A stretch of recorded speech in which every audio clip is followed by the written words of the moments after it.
Capítulo 8. El castillo de If.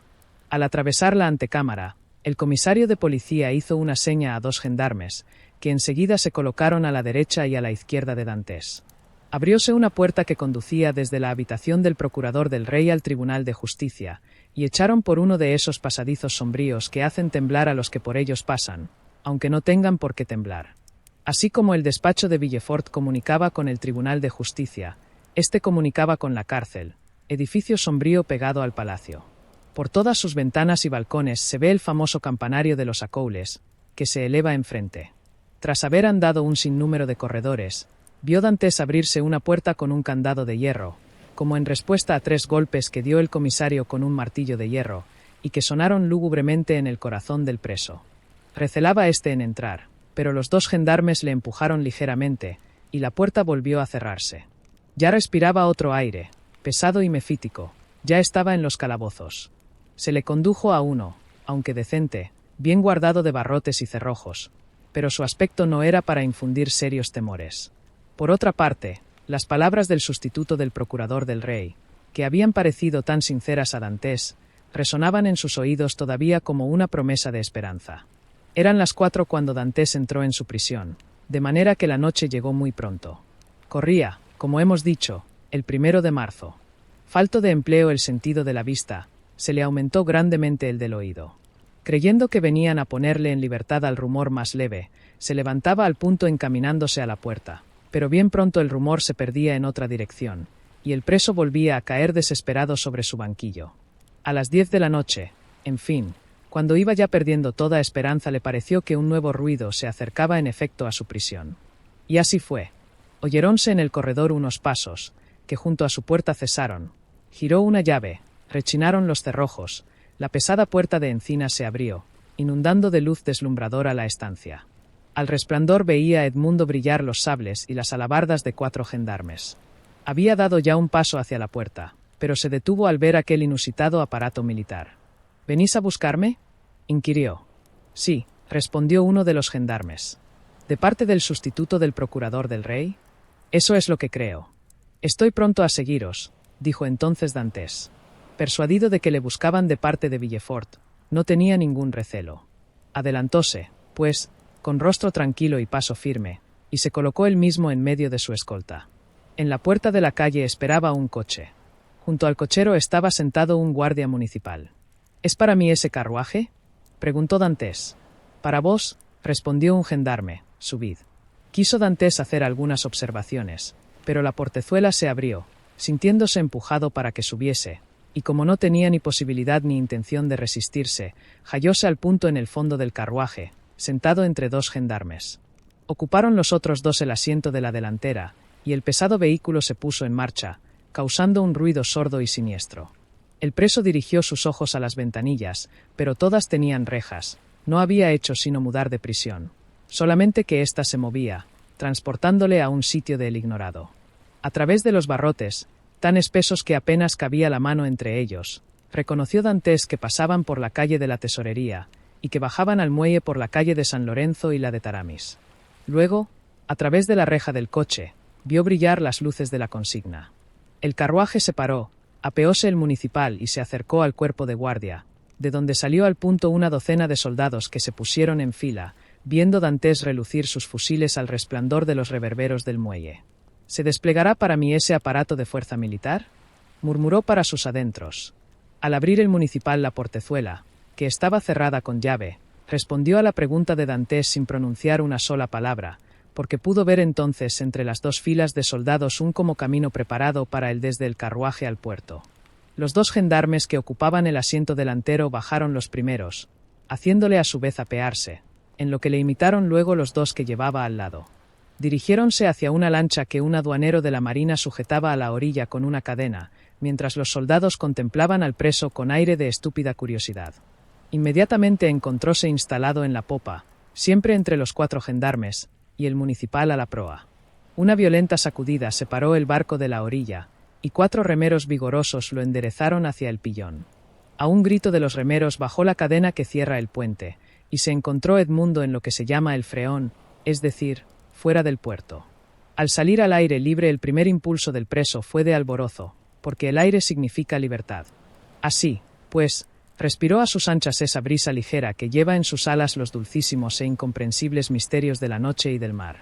Pronto, sin embargo, exhaló un suspiro, porque pasaba por delante de aquella reserva donde tan feliz había sido aquella misma mañana, antes de su prisión.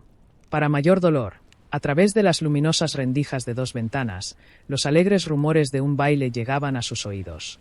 Dantes, con las manos puestas en actitud de orar, levantó los ojos al cielo. El bote proseguía su camino, y pasada ya la Tête de Mort, hallábase enfrente de la columna del faro, donde dobló. Esta maniobra era incomprensible para Dantes. «¿Pero, a dónde me lleváis?», preguntó a uno de los gendarmes. «Ahora lo sabréis. Pero, nos está prohibido dar ninguna explicación». Tenía Dantes mucho de soldado, y cayó por parecerle cosa absurda el preguntar a hombres a quienes estaba prohibido responder, y entonces las más bizarras fantasías cruzaron por su imaginación. Como en tal barco era humanamente imposible hacer una larga travesía, y como no se veía ningún otro buque anclado por aquellos alrededores, se imaginó que le iban a desembarcar en algún punto lejano de la costa, diciéndole que estaba libre. Todo contribuía a reforzar con buenos agüeros esta imaginación. Ni estaba atado, ni intentaron siquiera ponerle grillos. Luego, el sustituto, que tan bien le tratara, ¿no le había dicho que con tal de que nunca pronunciase aquel nombre fatal de Noirtier nada le sucedería? Ante sus mismos ojos, ¿no había quemado Villefort aquella carta peligrosa, única prueba que había contra él? Decidióse, pues, a esperar mudo y pensativo. Sus ojos, acostumbrados a las tinieblas como los de todo marino, devoraban la oscuridad y el espacio. Habían dejado a la derecha la isla de Ratomeau con su faro, y bordeando la costa llegaban a la sazón a la altura de los catalanes. Aquí fueron dobles y devoradoras las miradas del preso, porque estaba cerca de Mercedes, y a cada instante creía ver dibujarse entre las tinieblas de la orilla la forma indecisa y vaga de una mujer. Cómo el corazón no decía a Mercedes que pasaba su amado a 300 pasos de ella. Una luz solamente brillaba en los catalanes. Al buscar Dantes la posición de esta luz, llegó a comprender que alumbraba a su novia. Mercedes era, a no dudar, la única que velaba en la colonia. Con un solo grito que él diera podía oírle y reconocerle. Un falso amor propio le detuvo, sin embargo. ¿Qué dirían los gendarmes oyéndole gritar como un demente? Silencioso y con los ojos clavados en la luz quedó, mientras el barco proseguía su camino, sin pensar ni en el barco ni en el camino, sino solo en Mercedes. Un accidente topográfico hizo que la luz se perdiese de vista. Volvióse Dantes al punto, y conoció que la embarcación entraba en alta mar. A pesar de la repugnancia que experimentaba Dantes en dirigir nuevas preguntas al gendarme, acercándose a él, y tomándole una mano. «Camarada», le dijo, «suplícoos por vuestra conciencia y a fuer de soldado que tengáis piedad de mí y me respondáis. Yo soy el capitán Edmundo Dantes, francés bueno y leal, aunque acusado de no sé qué traición. ¿A dónde me lleváis? Decídmelo, que os doy mi palabra de marino de resignarme a mi suerte». El gendarme se rascó la oreja mirando a su camarada, que hizo un ademán como si dijese: «A la altura en que nos hallamos creo que ya no hay peligro». Y volviéndose el primero a Edmundo: «Siendo marino y marsellés preguntáis a dónde vamos». Le dijo: «Sí, puesto que lo ignoro, palabra de honor». «¿No sospecháis nada?» «No lo sospecho. Es imposible. Os lo juro por lo más sagrado. Contestadme en nombre del cielo». «Pero la consigna no os prohíbe decirme lo que yo sabré dentro de 10 minutos, o tal vez antes. Con decírmelo me ahorráis siglos de incertidumbre. Os lo pregunto como si fueseis mi amigo. Mirad, ni puedo ni quiero moverme ni huir. ¿A dónde vamos? Si no estáis ciego, como hayáis salido alguna vez por mar de Marsella, podréis adivinarlo. Pues no acierto. Mirad a vuestro alrededor». Púsose Dantes de pie, y mirando hacia donde el barco parecía dirigirse, distinguió en la oscuridad, a 100 esas, la negra y descarnada roca en que campea como una esfinge el sombrío castillo de If. Esta mole informe, esta prisión terrorífica que provee a Marsella de consejas y tradiciones lúgubres, como Dantes no pensaba en ella, le hizo al distinguirla aquel efecto que el cadalso hace al que va a morir.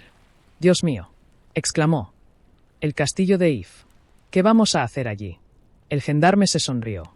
«No se me conducirá allí para dejarme preso», prosiguió Dantes, «porque el castillo de If es una prisión de estado donde entran solo los grandes criminales políticos. Hay allí quizá jueces o magistrado. Yo supongo», dijo el gendarme, «que no hay sino murallas de piedra, gobernador, carceleros y guarnición. Ea, ea, amiguito, no os hagáis el sorprendido, que no parece sino que me agradecéis con burlas mi complacencia.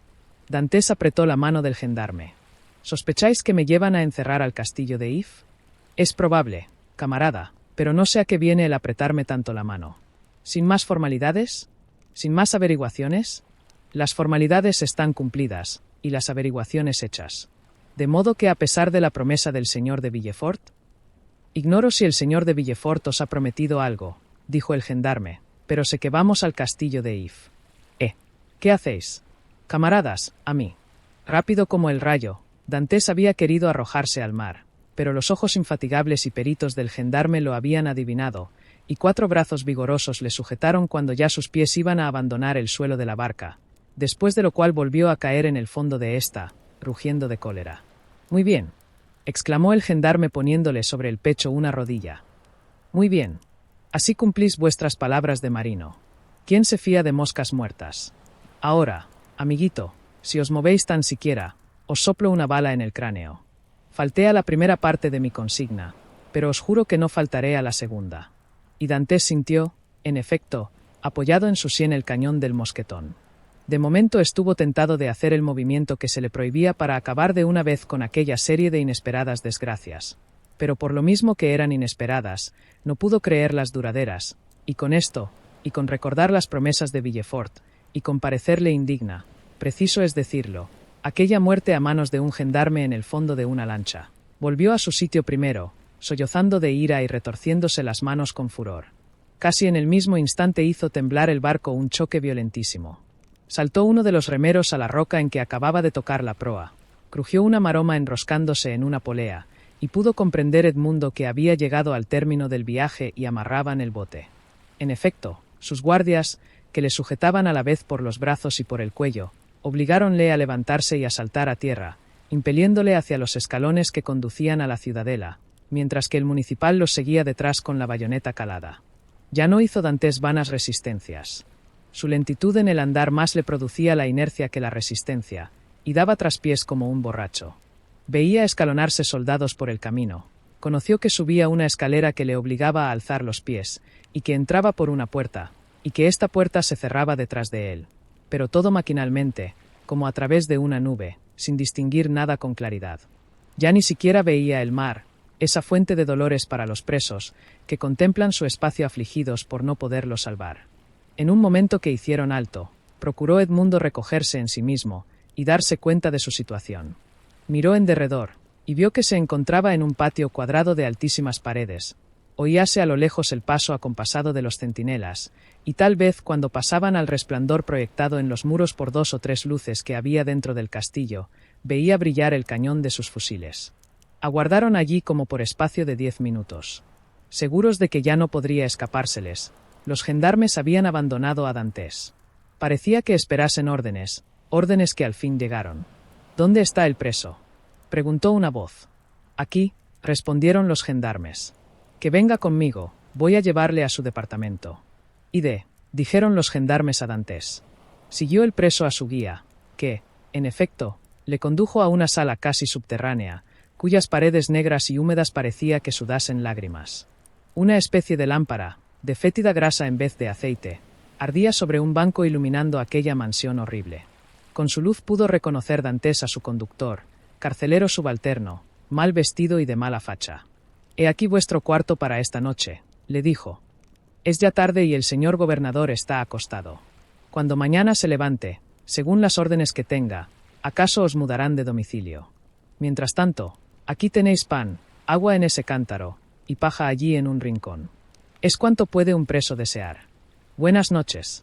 Y antes de que Dantes hubiera pensado en contestar, antes que reparase dónde ponía el pan el carcelero, antes que comprendiese dónde estaba el cántaro ni en qué rincón la paja, había el carcelero cogido la lamparilla, y cerrando la puerta, le había robado aquella mezquina luz, que como la de un relámpago hizo distinguir al preso las grasientas paredes de su calabozo. Por consiguiente, encontróse solo, en silencio y oscuridad, mudo y triste como aquellas paredes cuyo frío glacial helaba el sudor de su frente. Cuando el primer albor de la aurora envió a aquel antro un poco de claridad, volvió el carcelero con orden de dejarle en el mismo calabozo. Dantes ni siquiera había mudado de sitio, cual si una mano de hierro le hubiese clavado en él la víspera. Inmóvil y con la cabeza baja, notábasele una alteración solamente, casi cubiertos los ojos por una hinchazón producida por la humedad. Así había pasado toda la noche, de pie, sin dormir un solo instante. Acercósele el carcelero, y aún dio en torno suyo algunas vueltas, pero parecía que Dantes no le veía. Al fin le dio un golpecito en la espalda, que le hizo estremecer. ¿Habéis dormido?, le preguntó el carcelero. No lo sé, respondió Dantes. El carcelero le miró sorprendido. ¿Tenéis hambre?, prosiguió. No lo sé, respondió de nuevo Dantes. ¿Queréis algo? Quisiera ver al gobernador. El carcelero se encogió de hombros y se marchó. Siguióle Dantes con la vista, extendiendo los brazos a la puerta entreabierta, pero ésta se cerró de repente. Entonces su pecho se desgarró, por decirlo así, en un interminable sollozo. Corrieron a torrentes las lágrimas que hinchaban sus pupilas, púsose de hinojos con la frente pegada al suelo, y a rezar por largo rato, repasando en su imaginación toda su vida pasada, y preguntándose qué crimen había cometido en aquella vida tan corta aún para merecer tan duro castigo, y así pasó todo el día. Algunos bocados de pan y algunas gotas de agua fueron todo su alimento. Ora se sentaba absorto en sus meditaciones, ora giraba en torno de su cuarto como una fiera enjaulada. Una idea le atormentaba sobre todas. Durante la travesía, ignorando su destino, permaneció tranquilo e inmóvil, cuando pudo muchas veces arrojarse al mar, donde gracias a que era gran nadador y buzo de los más célebres de Marsella, hubiera escapado por debajo del agua a la persecución de los gendarmes, y ganada la costa, huido a una isla desierta, con la esperanza de que algún navío genovés o catalán le llevase a Italia o a España. Desde allí escribiría a Mercedes que viniera a reunirse con él. Ni por asomo le inquietaba la miseria en ninguna parte del mundo a que fuese, pues los buenos marinos en todas son raros, sin contar que hablaba el italiano como un toscano, y el español como un castellano viejo. De este modo, pues, habría vivido libre y feliz con Mercedes y con su padre, que también se les juntaría, mientras en la presente situación, encerrado en el castillo de If, sin esperanzas, ni aun el consuelo tendría de saber de su padre y de Mercedes. Y todo por haberse fiado de las palabras de Villefort. Motivo era para perder el juicio. A la misma hora de la mañana siguiente volvió el carcelero. ¿Seréis ya más razonable?, le preguntó. Dantes no le respondía. Vamos, valor, prosiguió aquel. ¿Deseáis algo que yo pueda proporcionaros? Decidlo. Deseo ver al gobernador. Ea, ya os dije que es imposible, repuso el carcelero con impaciencia. ¿Por qué? Porque el reglamento no lo permite a los presos. ¿Qué es lo que les permite, entonces? Que coman mejor, si lo pagan, que salgan a pasear y tal vez lean. Ni quiero leer, ni pasear, ni comer mejor. Solo quiero ver al gobernador. Si me fastidiáis repitiéndome lo mismo, prosiguió el carcelero, no os traeré de comer. Pues me moriré de hambre, no me importa, dijo Dantes. El acento de estas palabras dio a entender al carcelero que no sería el morir desagradable a Edmundo, y como por cada preso tenía 10 cuartos diarios sobre poco más o menos, calculando el déficit que su falta le ocasionaría, respondió en tono más dulce. Escuchad, ese deseo es imposible, desechadlo, porque no hay ejemplo de que haya bajado una sola vez el gobernador al calabozo de un preso, pero si os portáis cuerdamente se os concederá pasear, con lo que acaso algún día veáis al gobernador, y entonces podréis hablar con él. Pero, ¿cuánto tiempo?, dijo Edmundo. ¿Tendré que esperar a que se presente esa ocasión? Diantre, respondió el carcelero. 1 mes, 3 meses, medio año o quizás un año entero. Eso es mucho, exclamó Dantes. Quiero verle enseguida. No seáis terco, no os empeñéis en ese imposible, o antes de 15 días os habréis vuelto loco. ¿Lo creéis así?, dijo Dantes. Sí, loco. Así es como empieza la locura. Aquí tenemos un ejemplar. Con el tema de ofrecer 1 millón al gobernador si le ponía en libertad, ha perdido el seso un abate que antes que vinierais ocupaba este calabozo. ¿Y cuánto tiempo hace que salió de aquí? 2 años. ¿En libertad? No, se le ha trasladado al subterráneo. Escucha, dijo Dantes, yo no soy abate ni loco, que por desdicha tengo aún completo mi juicio. Voy a hacerte una proposición. ¿Cuál? No voy a ofrecerte 1 millón, porque no podría dártelo, pero si 100 escudos, como quieras el primer día que vayas a Marsella llegar a los catalanes con una carta mía, para una joven que se llama Mercedes. ¿Qué digo carta? 4 letras. Si se descubriera que había llevado esas 4 letras, perdería mi destino, que vale 1000 libras anuales, sin contar las propinas y la comida. ¿No será imbecilidad que yo aventure 1000 libras por 300? Pues oye, y tenlo presente, dijo Edmundo. Si te niegas a avisar al gobernador de que deseo hablarle, si te niegas a llevar mi carta a Mercedes, o siquiera a notificarle que estoy preso aquí, te esperaré el día menos pensado detrás de la puerta, y cuando entres te romperé el alma con ese banco. ¿Amenazas a mí?, exclamó el carcelero retrocediendo y poniéndose en guardia. Por lo visto se os trastorna el juicio. Como vos principió el abate, dentro de 3 días estaréis como él, loco de atar. Por fortuna hay subterráneos en el castillo de If. Dantes cogió el banco y lo hizo girar en ademán amenazador. Está bien, dijo el carcelero, vos lo habéis querido. Voy a prevenir al gobernador. Enhorabuena, respondió Dantes colocando el banco en su sitio, y sentándose con la cabeza baja y la mirada vaga, como si realmente se hubiera vuelto loco. Salió el carcelero, y un momento después volvió con 4 soldados y un cabo. De orden del gobernador, les dijo, llevad a este hombre a los calabozos del piso bajo. ¿Al subterráneo?, preguntó el cabo. Al subterráneo, los locos deben estar con los locos. Los 4 soldados se apoderaron de Dantes, que los seguía sin ofrecer resistencia. Bajaron 15 escalones, y se abrió la puerta de un subterráneo, en el que entró murmurando, «Tienen razón, los locos, con los locos». La puerta se cerró y Dantes caminó hacia adelante hasta tropezar con la pared. Entonces se acurrucó inmóvil en un ángulo, mientras sus ojos, acostumbrados a la oscuridad, comenzaban a distinguir los objetos. El carcelero tenía razón. Poco le faltaba a Dantes para perder el juicio.